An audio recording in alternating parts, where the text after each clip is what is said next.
26 қара сөз. Біздің қазақтың қосқан аты алдында келсе, түсірген балауына шықса, салған құсы алса, қосқан иті өзгеден озып барып ұстаса, есі шығып бір қуанады. Білмеймін, содан артық қуанышы бар ма екен? Жоқ та шығар. Осы қуаныш бәрі де қазақ қарындасының ортасында бір хайуанның өнерінің артылғанын, я бір бөтен адамның жыққанына мақтанарлық не орны бар? Ол озған, алған, жыққан өз емес, яки баласы емес. Мұның бәрі қазақтың қазақтан басқа жауы жоқ. Биттей нәрсені бір үлкен іс қылған кісідей қуанған болып, ана өзгелерді ызаландырсам екен демек. Біреуді ызаландырмақ шариғатта харам, шаруаға залал, ақылға теріс. Әншейін біреуді ыза қылмастың несін дәулет біліп қуанады екен.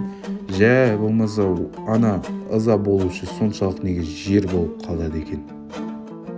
Жүйрік ат кейде ол елде, кейде бұл елде болатұғын нәрсе.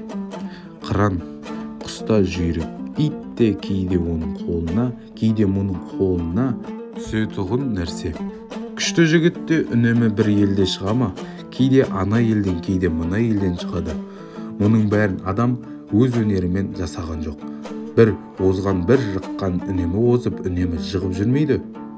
Оның бәрін біле тұра, жерге кіргендей болып, я бір арамдығы, жамандығы шыққандай несіне ұялып қорланады екен. Енді осылардан білсең болады.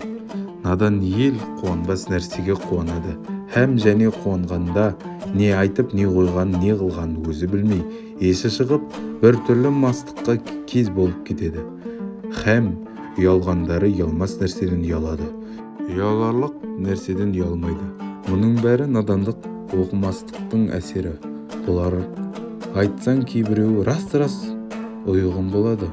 Оған нан ба, ертең ол да әлгілердің бірі болып кетеді. Көңіл көзі жетіп тұрса да хайуан секілді әуелгі әдетінен бойын тоқтата алмай бір тиянақсыздыққа түсіп кетеді. Ешкім тоқтатып, ұқтырып болмайды. Не жаманшылық болса да бір әдет етсе, қазақ ол әдетінен еріксіз қорыққанда, я өлгенде тоқтайды. Болмаса ақылына жеңгізіп, мұның теріс екен деп біліп, ойланып, өзіндігінен тоқтаған адамды көрмессің.